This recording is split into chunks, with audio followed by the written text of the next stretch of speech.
4 kids. Did you always knew you wanted a big family? No. So I didn't want kids. I didn't want to get married. I thought I was going to be career girl and that's it. And I had my eyes set on my goals. And I was never the little girl that like dreamt about the wedding dress and all of that. And then it happened so early in my life. So it's like, it's one of those things like you don't know what you actually don't know what you want. I in the beginning hated it so much. I like did not sign up for that. I also always thought like, I didn't know that he was going to end up playing basketball. Like he said he wanted to be a high school basketball coach. Like I thought I was going to be like the girl out there getting it. So I didn't know. And so it just like, it was weird. And sports fans are so different than like maybe entertainment world fans. And oftentimes it's like very ruthless. And so I think I wasn't expecting that either. Like one time right after my first was born, she was whiny. So I was like, let me just nurse her in the back seat. And Stefan was putting a bike or something in the trunk. And this woman like opens the car door and she sticks her head in and she's like, I just wanted to see the baby. And I'm like, oh, excuse me. And she looks me dead in my face and goes, oh, honey, you know what you signed up for. And then like shuts the door on me. And I was just crying because I was like postpartum. I was just bawling my eyes out. And I'm like, what? I remember there being a shift and being like, I have goals for myself. After we got married, we found out we were pregnant with our daughter so quickly. I didn't even have time to think about what I wanted anymore. It's so interesting. I spent my entire life like trying to work towards something and then it kind of just disappeared and I didn't think twice about it. But after my daughter turned 1, I remember there being a shift and being like, I have goals for myself. Like this doesn't feel right. I love being a mom, but I love doing other things too. And I need to get my shit together and figure out what that looks like for myself now. If I have a career and I'm not home, like did you experience that? I still experience that. I'm always in therapy talking about this. If you lose all of those things that were interesting about you, even for yourself, like even the things that made me feel confident and cool, then what are you doing? I know therapy can be really scary. I was really nervous the first time I went. I just want to take some time to talk about. This is exactly why every woman needs to be a hoe. Every woman needs a whole face because when you've been there, done that, you know that shit ain't that amazing, okay? These streets ain't that fun. You need to have these lessons in life. Just don't get pregnant and don't get an STD. Like literally, that's it. So when you find that man that is amazing, you're gonna appreciate it. You're gonna be so happy to sit the hell down because you know these streets ain't what it is now. How come every time I hear about Ayesha Curry, it's her reminiscing on a life that she never had, a lifestyle that she wished she had? When you've already had a lot of male attention in your life as a single woman, you stop caring about it. Unpopular opinion, I completely understand Ayesha Curry. Guys, I don't think y'all are getting it. Like, only a woman that's extremely career focused and ambitious and wants to build a name for herself will understand how Ayesha Curry really feels. And I completely get it because God forbid, I work hard and I have all these dreams and ambitions of the life that I get to create with God for myself. And I get minimized to somebody's wife or girlfriend. God forbid. I think that the internet is committed to misunderstanding her. Ayesha Curry has the Travis Hunter's wife effect. She's getting that sort of treatment. Anything she says is going to get clipped up to fit a narrative. I genuinely just think people don't like that every word that comes out of her mouth isn't, I'm so lucky to be married to Steph Curry. I'm not lucky to be married to Steph Curry. Like, she has a life and businesses and children. And like, she just doesn't seem that guy. She's been with a man she was 14. I don't know. And then I keep seeing comments that are like, she feels like she missed out on something because she's been with him since she was 14. She did it. Like she literally did her adolescence. I'm so confused. Why do everybody got a problem with what Ayesha Curry said? It's like anytime a woman want to be real about their life, especially when it comes to motherhood, being wives and all that shit, y'all just be so mad that they're not saying, oh, this is sunshines and butterflies. I love this. This is what I always wanted. Of course I want to be a mom. Of course I want to be a wife. That's all y'all want to hear. When people be real and try to break down what they're going through, y'all be so damn insensitive and mad at them for how they feel. First of all, saying you didn't expect your life to turn out one way does not mean you hate what your life turned out to be. It just means, dang, this is crazy. I never saw myself being a mom. I never saw myself being a wife. I had a different vision for myself. And lots of us do, especially mothers. Your life takes a crazy toll when you become a mom. The reason that men and pick-me women get mad at Ayesha Curry every time she comes out and says that she has other goals and dreams in life that aren't directly tied to being Steph Curry's wife is because those men and those pick-me women want to be Steph Curry's wife. And they're upset because Ayesha Curry is tearing down their fantasy of what it would be like to be Steph Curry's wife by actually being Steph Curry's wife. And men don't like it when wives admit that it's not great to be married to them all the time. I loved her before, but when she went viral after that Oprah interview, I said, oh, it's downhill from here.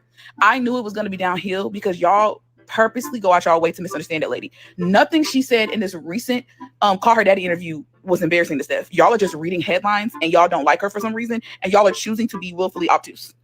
You are.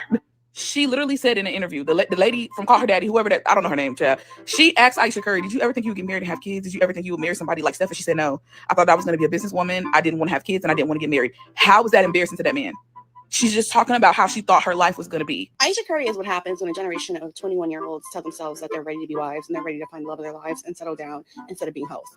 Every single time we have a conversation about her or about what she said in her interview, the tone that people take is very judgmental. Everyone's very disgusted in her. She's the bottom of the barrel. They can't believe that she would be so ungrateful and so miserable. And she's like, oh, Steph Curry deserves so much better than her. At the core, what she is expressing is a girl who got with a guy very, very young in life before she had any like real life experiences and then married him.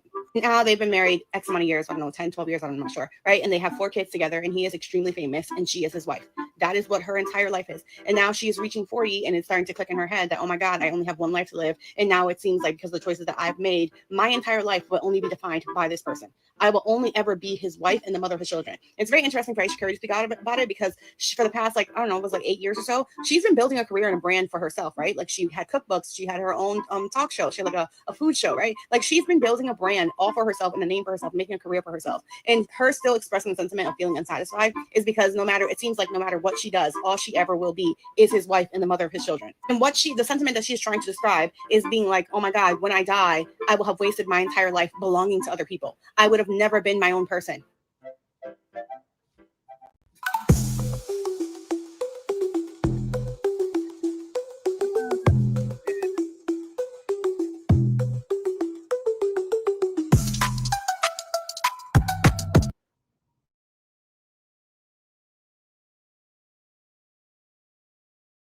Happy Friday. First, we offer overnight boarding. Your pet will stay overnight in your sitter's home and not only be treated like part. You guys, I'm not allowed, because I hear this sometimes, like I'm not able to like get the premium with my my brand account. I've tried it, like, because I have premium YouTube, ad-free YouTube on my personal, but when I do it through my page, like it don't let me do it. Anyways, happy Friday to you guys. This is super last minute, and I'm going to try to keep this short and sweet and to the point. I want to talk real briefly about this whole situation about Ayesha Curry and why so many men, I see a lot of Black men who are in their fifis. Now, real quick, let me just address this out the gate. This whole mixed race versus biracial, the Black card being given out and changing by situation. One moment, what's her name? Meghan Markle, people calling her Black. She's Black, here until tomorrow as soon as she marries Prince Harry. But then now Ayesha Curry, she's not Black, I guess, because her mom is mixed or whatever. Like, and here's the thing about it. Negroes like to go online and argue about colorism, featurism, texturism, and she's not Black enough. But at the end of the day, like from general mainstream white America, the one drop rule applies. If you guys are not aware of the one drop rule, I would highly encourage you to look that up because historically in America, one drop of Black blood that comes through your skin is what classifies you as a Negro. So for the purpose of this conversation, we are going to assume that Ayesha Curry is Black. Okay. That's what we're assuming for the purpose of this conversation. Now, if you guys want to go and create another stream about whether or not her being biracial, her mama being biracial, or she being 20% European, whether or not that changes her Black card, you're welcome to do that. But for the purpose of this conversation, she's Black based upon the one drop rule that has pretty much always been identified and used as far as mainstream general white America as they classify Black folks. That's what we're doing today. Okay, so with that said, I wanted to talk a little real briefly about this recent situation with respect to Ayesha Curry and just specifically why I see a lot of buzz on the internet around, just her and specifically what I think this is showing about relationships. Now, let me say this real briefly. Let me say this real quick. I mentioned this in my previous video, right? You know, there's a lot of things about Ayesha Curry and her family that I admire, that most people would, right? Seems like she has a beautiful life. She has a successful husband. They have, you know, kids. You know, they were at least when they first started, were promoting this very, like, you know, family friendly image, you know, wholesome family values. She had a cook show. They were doing stuff with their kids. So, you know, there are a lot of things that I just admired from them, you know, just from a distant point of view. But I think, you know, there's been a lot of actions over the course of time over the last few years that I've seen that have created more of a divide. I feel like, honestly, as if it's kind of fueled this gender war. And we see a lot more women coming to her defense, and we see a lot of Black men being more and more, I think, disgruntled, not even necessarily with her, but with women like her represent as far as the changing dating market. And that's what I want to talk specifically about today. Why there are women on one instance who will look at Ayesha Curry and say, yes, queen, yes, and do the whole liberated, you know, she's liberated thing. And then you're going to see men at the same time who are going to look at someone like Ayesha Curry and be frustrated and upset. Right? That's what I want to talk about. So as I mentioned before, you know, she has a beautiful life. She has a very privileged life. I mean, she has an experience that most 99% of women in America will never have. You know, she's married to an incredibly successful NBA player. You know, she lives in like Atherton. I don't know if she's there anymore, but I know she at one point was in like Atherton, you know, super multi-million-dollar, you know, towns, multimillionaire. I mean, they've been multimillionaires since they were like pretty much young adults. And so she has a very, very, very privileged life. She's physically attractive. She's married to a man who's attractive. They have a beautiful family. So she has an existence and experience that most women will never, ever have in America and outside of America. Very unrelatable. So what I think is happening is, I think sometimes these podcasts and all these think pieces and these new whatever is going on, I really think they are taking the elite, you know, celebrity women, or the women of these celebrities and athletes that women aspire to. I think they're creating these podcasts to try to make them appear more relatable to the average person when they're really not. I mean, Ayesha Curry not too long ago was, you know, fought against trying to bring affordable housing in Atherton, which is, you know, at the time where they lived. I don't know if they're there anymore, but, you know, if you guys are familiar with Atherton, that's a town in the Silicon Valley area, very wealthy, very, very, very wealthy, multi-million-dollar homes. And it's like upper class. And so, you know, they were trying to change policies to make more affordable housing, and she fought against that. So what I'm saying, again, this is a upper class woman who has been upper class for a very long time, and through her actions has shown that she has no desire to necessarily, she wants to keep her place, her circle upper class. That's very clear. But at the same time, they're doing these podcasts, I think, to try to make it seem as if they can relate to like the working class, middle class woman when they really can't. And, you know, I just want to set the record straight there, because a lot of times I think these conversations are all about clicks and views. It's all about money.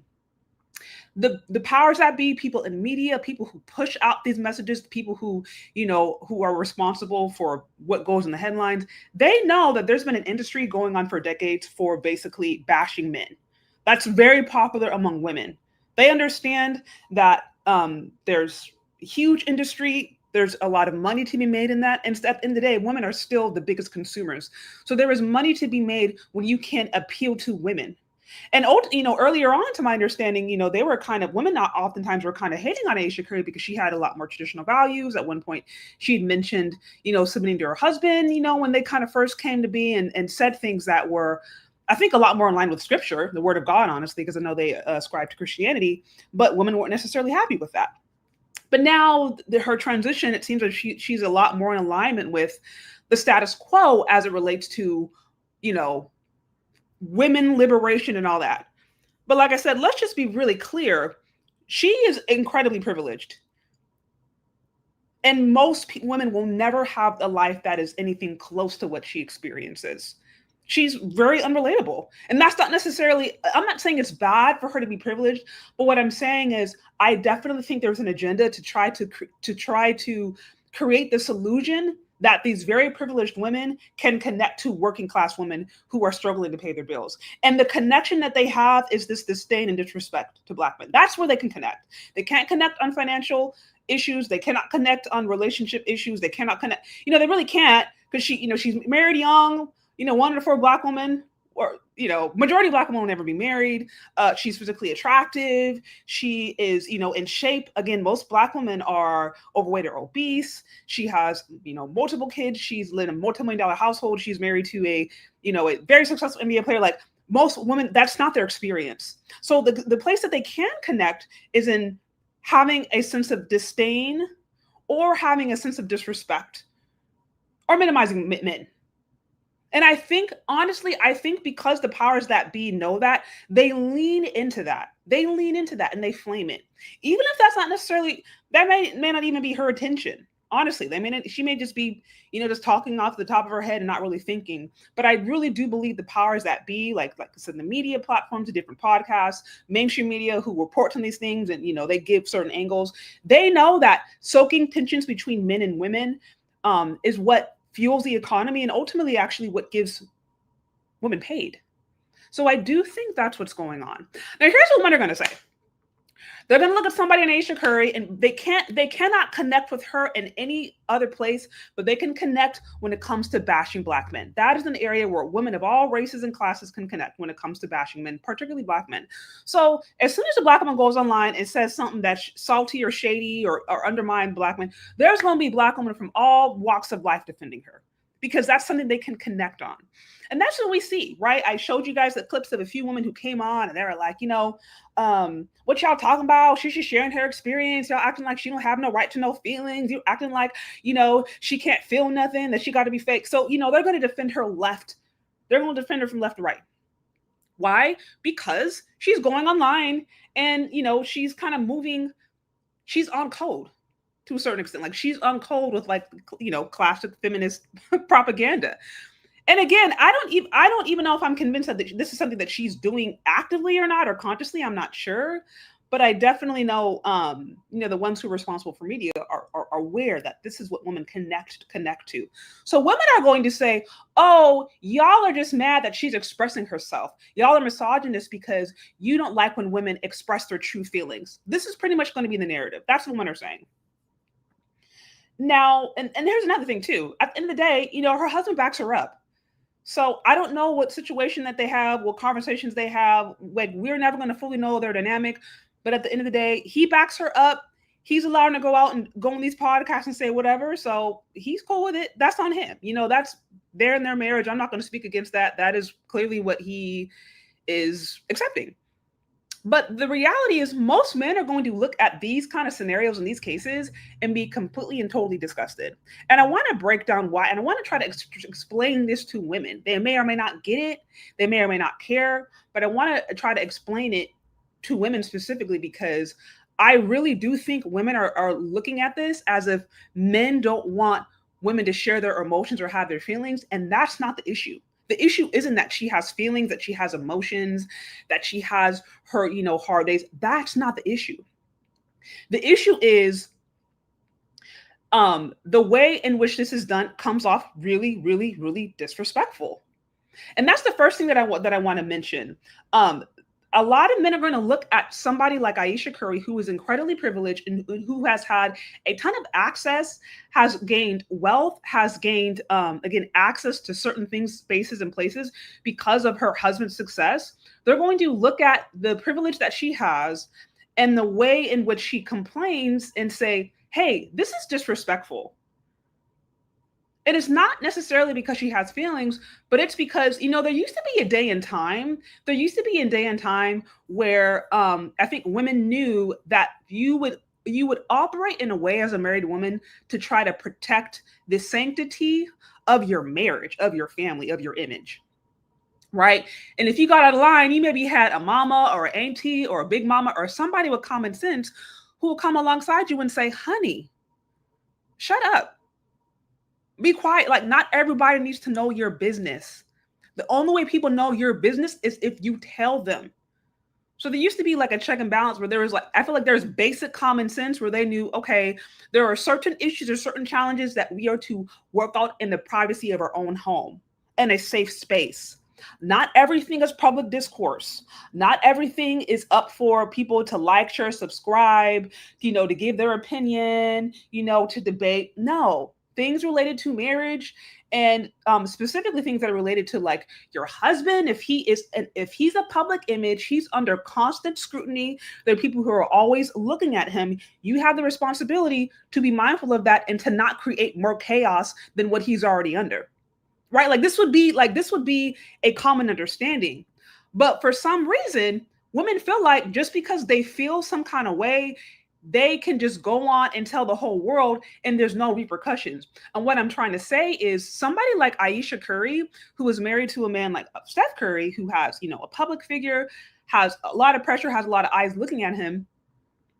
Her going out and basically sharing her deepest, darkest secrets and challenges, it's going to reflect on him. It's going to reflect on him, no matter how you put it. I know women want to say, oh, well, she has the right to how she feels. She has the right to her own, whatever. And that's true. She does have the right to have her own feelings, right? I am just saying that I believe like women who are moving from a place of wisdom get to learn how to get their feelings and their needs validated in safe spaces. In safe, protected spaces, not online and public discourse to where now everybody and their mama knows that you was sad for the first year, then you was depressed. Now you're in therapy because you don't know if you want to be married or not married, but you do want to be married, but sometimes you feel like you don't. You know what I mean? Like those conversations, when they become public discourse, that it can be really, really disrespectful to a man like Steph Curry, who his image is everything. His image is everything.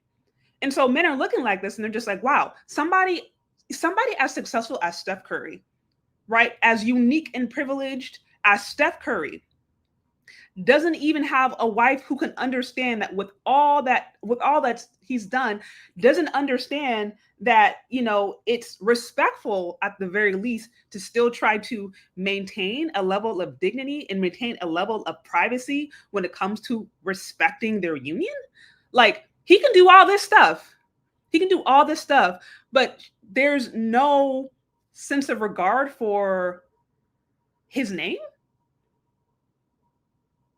Like let me put it another way.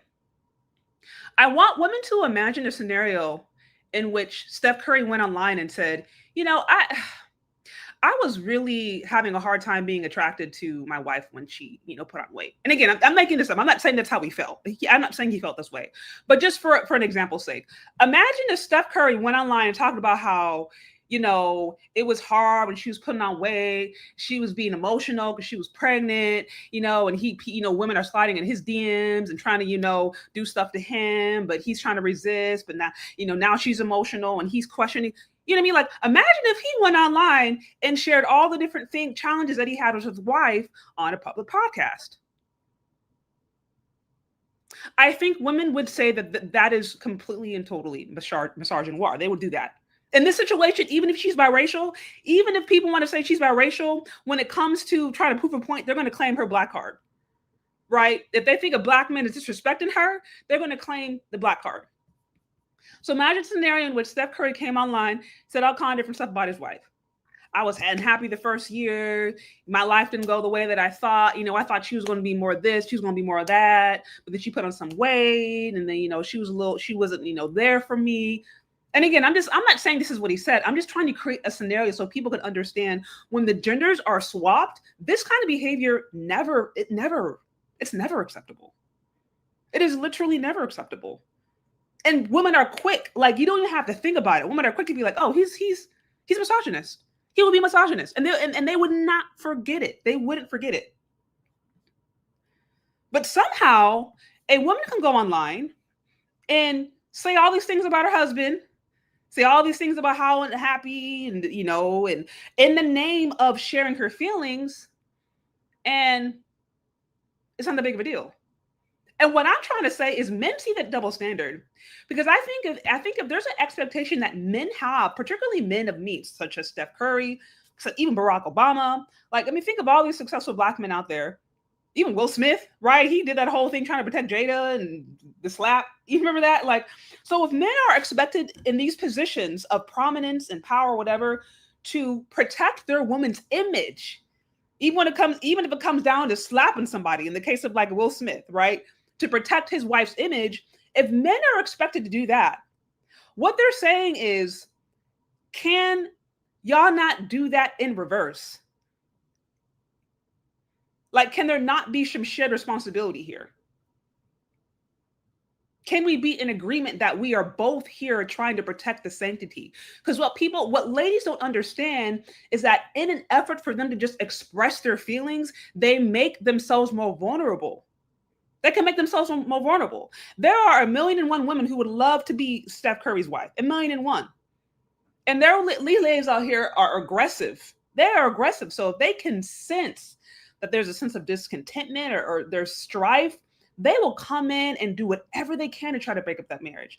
And the thing about it is, sometimes I feel like ladies they be so in their feelings that they don't understand that, like, there are implications to all these things that are said. Like, we're so in our feelings, so about trying to express ourselves, that we don't understand that we still have the responsibility to express ourselves in safe spaces that don't create further chaos for the family and the legacy you're trying to build. So that's what I'm saying. Like, if there's an expectation that men of means, of prominence, of resources, high value men are to still protect the image of their wives under any circumstance, such as, Steph Curry, he's protected his wife. He's come and defended her. I mentioned Will Smith, Barack Obama. So if there's an expectation that they need to do that, then why wouldn't it be the same? Why wouldn't it be the same the other way? Why wouldn't these women have the mindset of like, hey, I'm going to cover my husband's weaknesses. I'm not going to create public discourse about it. I'm not going to allow everybody else now to see their weaknesses or to see weaknesses and where we're going through, right? I'm going to work alongside my husband to ensure that we protect this sacred space, which is our marriage. But it seems like there's no understanding. Like, a lot of women feel as if men are expected to protect, but they feel no responsibility to do the same when it comes to the marriage, the legacy that you're building. And I think a lot of men will look at that and be like, this is absolutely crazy. If you can't do that with a man that is as successful as someone like Steph Curry, then I have no chance. And listen, even the last week, I heard these feelings and sentiments echoed from various places. Men in Bible study, just random men in the street. Some of y'all guys in my comment section, just, men of just different walks of life are just looking at this and they're just like, dang, this is crazy to me. And what's crazy to me also is that a lot of ladies don't get it. They're thinking that men are mad because a woman has feelings and emotions. It's like, no, men aren't mad because women have feelings and emotions. If you're a man, you know that women have feelings by the time you're like 3. That's not what they're mad at. What they are disgusted about is that there's a lack of understanding on, there's a lack of decorum. Like, it seems like right now we live in a society where women will celebrate lack of decorum and, in the name of expressing themselves, not understanding that your feelings have a place. Your feelings have a place. You know what I mean? So that's the main thing. The first thing is disrespect. Men feel like it's disrespectful for you to go online, if you have a husband who has a public image, and for you to go online and to basically share his weaknesses in any capacity is disrespectful. And you know why it's disrespectful? Because if the roles were reversed and if a man did the same thing, then women would not be happy about it. So I think if there's ever a question on whether or not, men are being crazy or whether or not they are overreacting, I think the best way to test that is to flip the genders. Like, if the behavior could fly if the genders were swapped, then okay, maybe it's valid. But if the behavior wouldn't fly if the genders were swapped, then that's when you know that men are onto something, that what they're saying is actually valid. They're not just like crazy misogynists who hate their mama and don't ever want to see a Black woman be happy.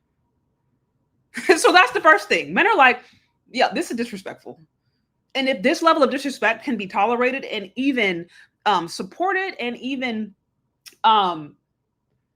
advocated for among some of the most successful Black men, then I mean, what what does that mean for me? Right? So again, this is what some guys are thinking. I mentioned again too, damaging the reputation. So also a big thing is a man's reputation and legacy in whatever industry he's in. His reputation and legacy is big. It is huge. It's connected to, his honor. And I mean, in some ways, it's oftentimes corrected to just connect to his ability to even succeed fiscally, financially, just in his own life. And so again, if you have a lady that represents your name or is a part of your legacy who goes out and starts to in some way damage or say things that can weaken your reputation, again, that's not good. Like, it's not good. There's like, men are going to look at that and they're just like, this isn't good. And you see, that's the thing about it. Like, men, they operate differently and the world looks at them differently. So again, this is why I'm explaining this, because women we're always perceiving these things through our emotions and us being hurt. We're always seeing it through that. But we don't understand, like, if you're in a relationship with a man and you desire to do that, then you have to broaden your perspective and understand that there's more at stake than your particular emotions at that time. Like, you have to be mature and recognize that while your emotions are valid, there are ways, spaces, and places to get those feelings, fed that, or get those feelings addressed that aren't going to undermine the work that your husband is doing or that you and your family are doing as far as building a home, building a legacy. And that's what I'm saying. These little things that women I hear right now who are advocating for, going online and putting all your bed business, your marriage business, your emotional business on these podcasts, what this can start to do is damage the reputation of the men that they are with. And it may not even be intentional. It can damage it, or at best, it can show weaknesses. And like I said, if you have a high value man, there's 1,000,001 women who are waiting already to be with him. And so now you've created chaos for him that he has to try to manage. It's extra work for him. And again, I'm saying this is how, what I believe men are seeing it, damaging the reputation. This is why they're upset. This is why some of them are just like, we're walking away, because if this can happen for somebody who is as successful for Steph Curry or a high value man, then what does that mean for me, right? What does it mean for me who doesn't have the status, who doesn't have the land, who doesn't have the millions, right? What does that mean for me? So that's what I'm saying. So the first thing, like I said, disrespect, right? Just going out there, saying all kind of different stuff. It's just disrespectful. And if you don't think it is disrespectful, then swap the genders and show me a podcast where Steph Curry's going on there talking about he's unhappy in his marriage. He didn't know if he wanted to be married. He's still in therapy trying to figure out if he even wants to be in the marriage, and he's still struggling with his happiness. Like, show me a podcast where he says that everybody's cool with it. Then I'll be quiet. Then I will be quiet, and I'll be wrong. But if we can't find an equivalent of that, and if that's not acceptable, like if it's not acceptable for men to do it, then I don't think it should be acceptable or at least celebrated when women do it. That's my thing. Okay. So I had the disrespect. I said damaging reputation. Again, if there's any weakness, especially the higher a man goes up in status and money and accolades, if there's any sense of weakness in his own personal life, that can really start to impact him. And even if it doesn't impact him in his career-wise, at a certain point, men may start to just lose respect for him, unfortunately.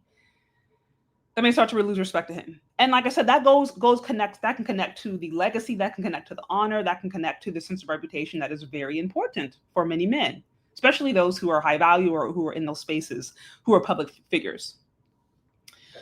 Okay, another thing, right, that obviously, I think this really I saw made men mad a few years back when, Ayesha Curry had mentioned that she struggled, that she didn't have some of the male attention. And again, it seems as if, Ayesha Curry, she's just trying to share her experience. I think this is the media's way of honestly trying to make money by, creating these highly unrelatable women as relatable to working class and, middle class girlies. And they do this by this kind of stuff. But, this is a married mom who basically talked about how she's insecure over not having male attention. A lot of men took issue with this. Now, ladies are going to say, oh, well, it doesn't matter because just because I'm married, I'm still a woman. And, ladies are going to go all out of the way to try to say that this is not big of a deal. She's just sharing her experience. But again, I will add, so, okay, what is the underlying message that this is sending about her husband? She's in a marriage with a man. She has kids. Why would you need to seek male attention?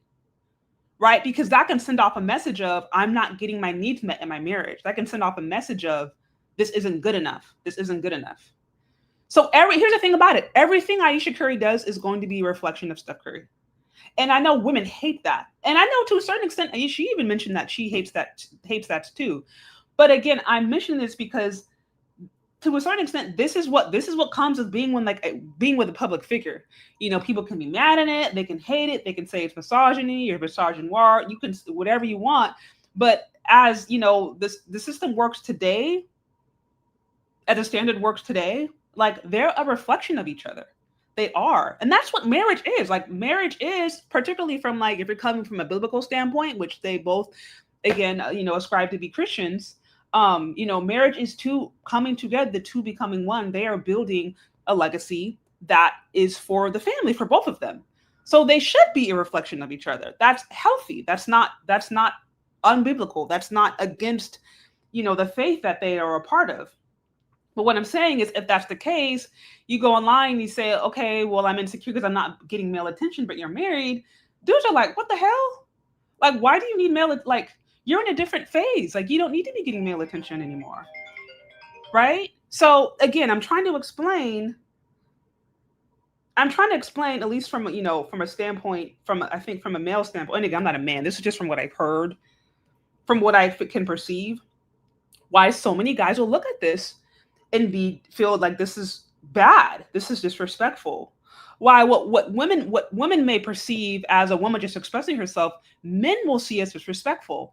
It's not because she has feelings, and it's not because she doesn't say whatever. It has nothing to do with their feelings. It has to do with the behavior and how the behavior impacts the overall legacy that they are building, that she's a part of. And that matters. And to act like it doesn't is like, okay, so what are we doing here? You know what I mean? You guys, if you're here, like, share, subscribe. Be sure to like, share, subscribe. Again, I'm just trying to run through real briefly what I think. If you guys like what's going on here, show support also. You can show support on Cash App, Venmo, Shay Sade. Also, you can become a channel member.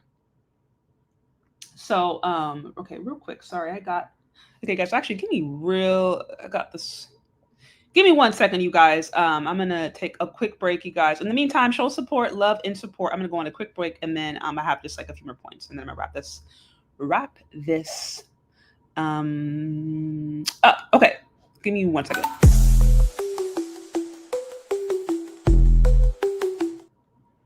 What's going on? Why aren't you...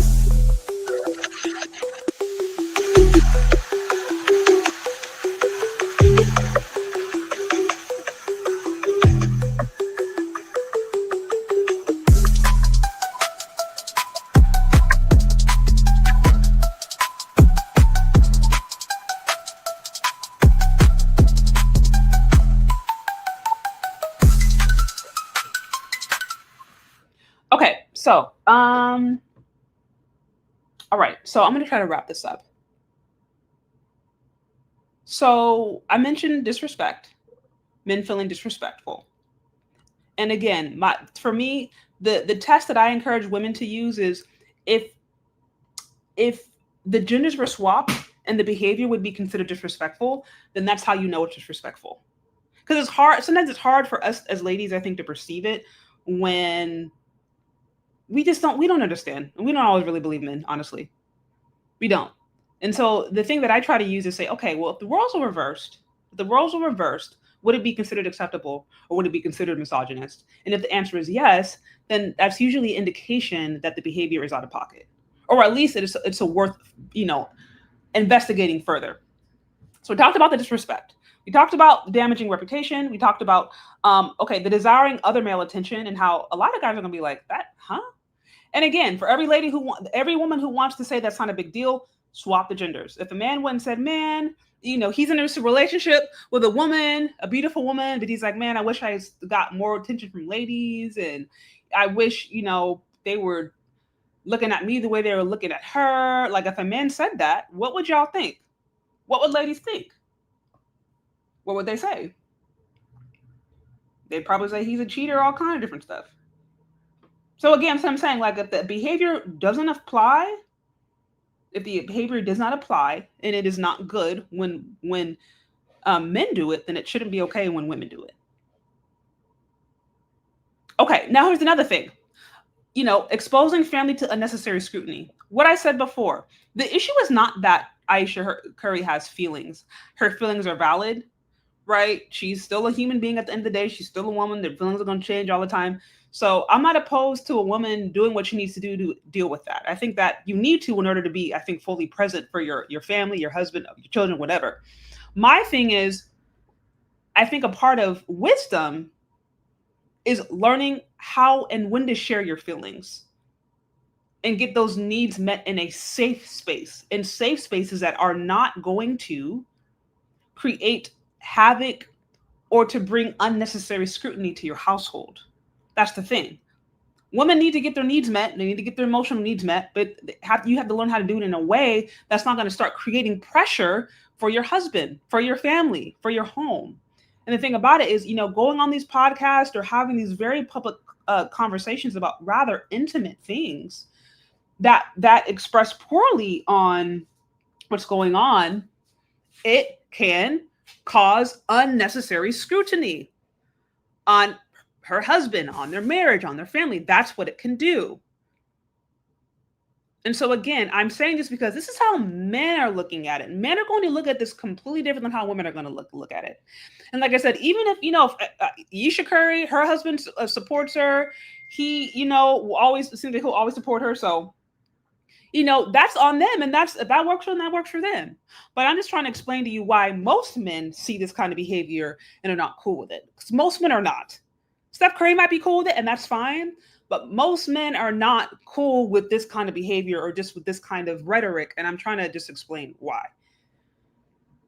So again, exposing family to unnecessary scrutiny. If you go out there and you share your deepest, darkest secrets, or that you're unhappy or this and this or that, and you put that on public internet and, spaces and public where now people can start to question and nitpick and all these different things, that's creating unnecessary scrutiny, particularly for, like a public figure who's already under a lot of pressure to perform well.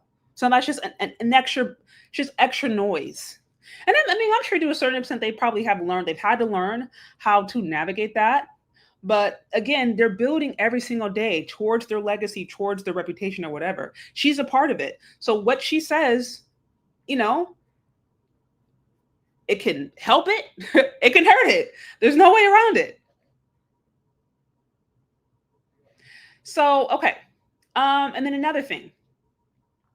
I will also say, now this is an issue that I have personally, and I hear this issue echoed all the time, and I think it's a key aspect of feminism. I think there's this innate fear that women are going to be abused or, somehow lose themselves, that you have women who are married who are actively always trying to act like they're single. And that does not work. It particularly does not work if you claim to be in a godly marriage. You can't be single and married at the same time. You have to pick. If you want to be single, be single. Do that, live as that, live freely, liberated or whatever, that's fine. But when you get married, things are different. Things change and you're no longer operating or moving for what just works for you. And I think that's one of the primary issues that I see with these kinds of conversations, right? I will hear married women to this day. And even this podcast, she mentioned like married women talking about, trying to find what works, for me and trying to find my identity over here and trying to build this and not just be a wife and not just be a mother, but be these other things. And what this rhetoric is showing is like, there's still a desire to be purely individualistic and to live purely single while still having this covenant of marriage. And I'm like, to me, you can't do that. And to me, I actually think that's the core of why so many women can find themselves being unhappy, because in one instance, listen, if you are in a godly marriage, which they, again, them being Christians, to be a part of, there are certain criteria that are connected to that. And that means you guys are building together. So there is no, well, he has a career, but I wanted my career to be better. I wanted this and that. Like, it's not a competition. It's not a competition. If somebody wins, everybody wins. It's not, okay, his money over there, your money over there. It's you guys are together. So I hear this mindset so often, even among married women, like they want to be married, but they are always going out of the way to try to assert their independence. And sometimes it can come off as competing with their husbands versus building with him, or versus strengthening the home that you guys together are a part of. And I think that literally is like the core, I think, of this discontent is that tension of women feeling like it's their right, or that they have to somehow still create this sense of individuality, when the whole purpose of marriage itself is for two people to come together and build a family, like in unity, interdependence. And so it's this weird tension. And honestly, I think it can cause confusion, because if women start to lean into that, they start to lean into interdependence, and they start to lean into like not always trying to assert themselves as like some, single independent boss babe or compete with their husband. They may call it all kind of different. They'll call her pick-me's. They'll start, denigrating her and saying that she's lost herself or she's mal-identified. Like women who aren't always trying to compete with their husband sometimes actually get insulted as being too submissive or too overpowered or whatever. But what I'm saying is, if you don't understand the purpose of marriage, you're going to always always fight against it. And that can cause some discontentment. And that's what I think goes on. Like, you shouldn't be competing with your husband. There should not be a competition with whose career is better, who makes more money, who makes less money. It's like, if one wins, everybody wins. So why do we have to look at it like that? Like, why is there this thing of like, oh, I'm so sad I'm just his wife. I'm so sad I'm just his mother. I'm so sad, as if you can't be a mom and a wife and also still have a career, as if you have to pick and choose. Well, that's what I'm saying. Like, it's literally not a competition, but that's what it comes off.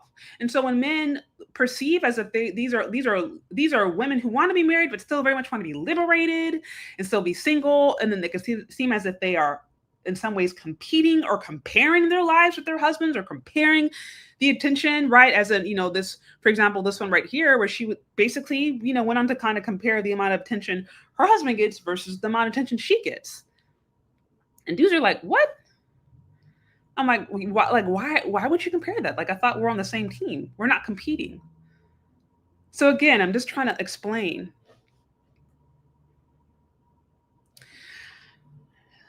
And then I mentioned before, wanting to be single while also married, you can't. Like, you can't try to do both at the same time. If you try to do both at the same time, you will not be happy. That will create tension and chaos in the marriage. And I think that happens more often than not. And then I think also the big major theme that I'm hearing, the discontentment that I'm hearing for a lot of men, it's the message of, you're never good enough. You can win, championships. You can be the top of your game. You can be a multimillionaire, soon to be billionaire. You can be tall. You can be handsome. You can have all the status. You can be loyal. You can be faithful, right? You can be committed. And it's still not good enough. And that's the primary, I think, complaint that I've heard or am hearing from a lot of guys when it comes to why situations like this give them a reason to walk away. Because they're like, if the most successful, powerful, influential, highly desirable Black men cannot get the decency of respect, then what in the hell is going to happen to me? Right? Like, this is what a lot of them are thinking. Like, if there's not a culture that I could at least give the decency of respect, or the decency of decorum to the best, to the most accomplished in our community, then what does that mean for me?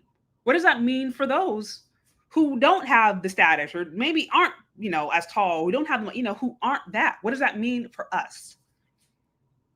So that's what I'm saying. And I would say, I think those are ultimately like the main reasons I've heard there be constant disdain and disrespect, or just a sense of, I think, disdain. And why I think a lot of guys are triggered. It's not because, you know, men are mad that ladies have emotions and that they feel sad.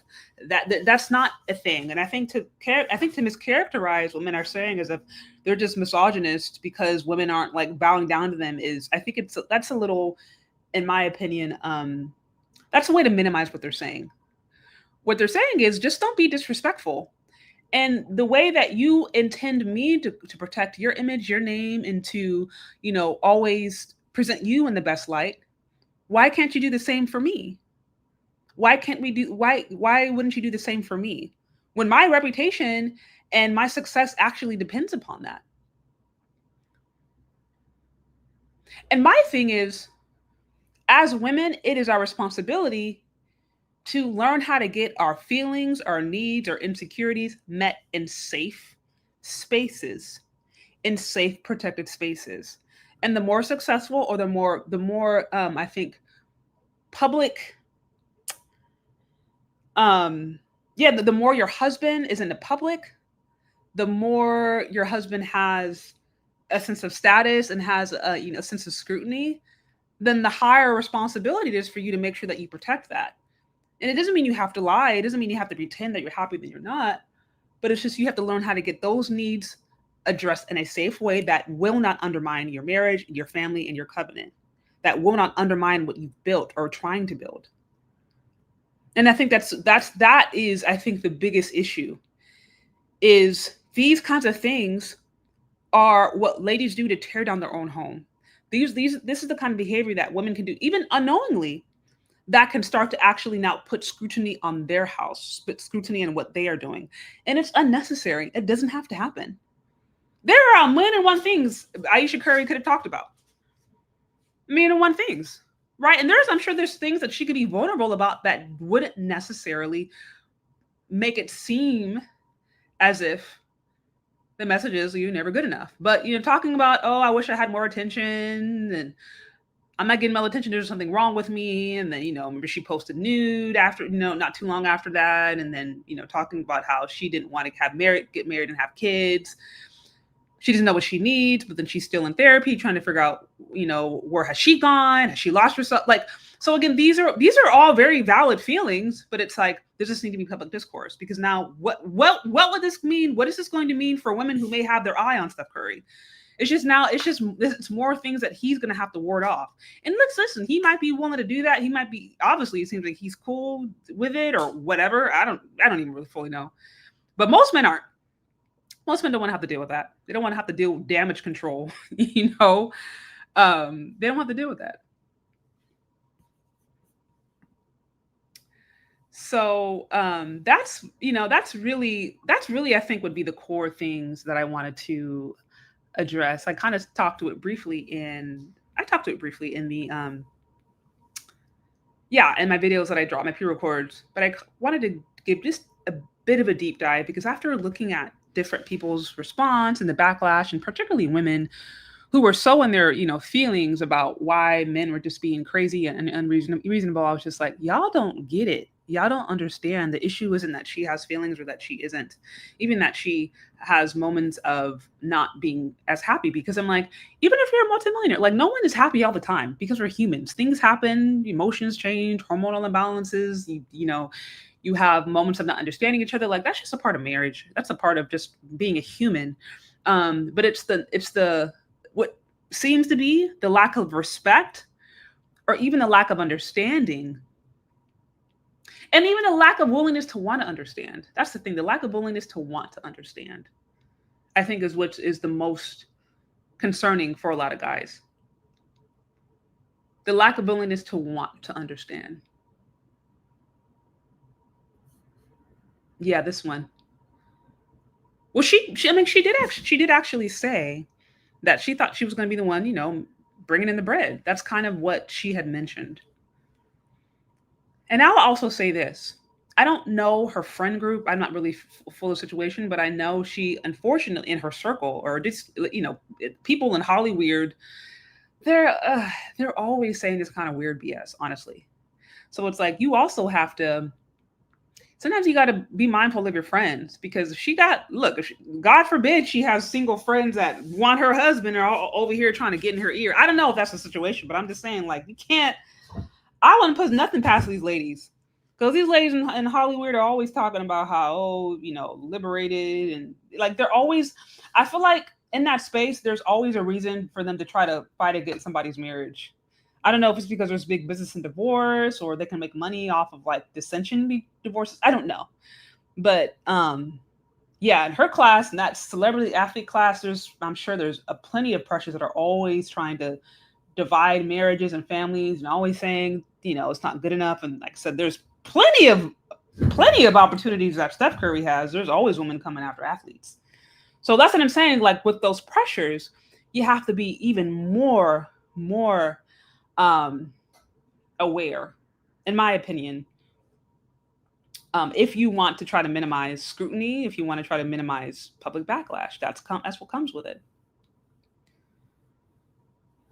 So guys, that's pretty much what I have. That's pretty much what I have regarding this topic. You guys let me know what you think down in the comments. If you liked what I talked about, if you appreciate this, feel free to show support. You can support me on Cash App, obviously, Venmo, Shay Sade.